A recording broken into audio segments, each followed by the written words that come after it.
বাবা অভিষেক আমাদের রাত্রেবেলা 12টার সময় জ্ঞান দিচ্ছে। মানুষ বলে ব্রেকআপে নাকি সব থেকে বেশি দুঃখ হয়। কখনো খুব কাছের বেস্ট ফ্রেন্ডকে হারিয়ে দেখেছিস?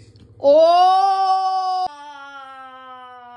পয়েন্ট ভাই, এটা কিন্তু সত্যি কথা। আমি আমার কিছু বেস্ট ফ্রেন্ডকে হারিয়েছি, তো আমি জানি, এবং তারা যে কিভাবে বাঁশ দিয়েছে সেটাও আমার মনে আছে।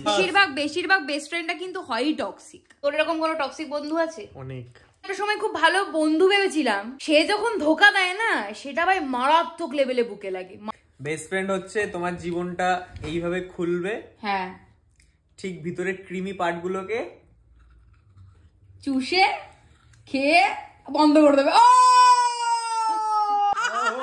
গার্লফ্রেন্ডকে বিশ্বাস করো, যে বয়ফ্রেন্ডকে বিশ্বাস করো, বেস্ট ফ্রেন্ডকে 100% বিশ্বাস কখনো করবে না। ঠিক কথা, কারণ বেশিরভাগ কেসে ওরাই হচ্ছে ভিলেন। মনে করো যাকে মনে করো বেস্ট, মানে বেস্টেস্ট ফ্রেন্ড, কেটেই যাবে একদম লাস্ট থেকে বুঝতে পারো কেটে দিয়েছে।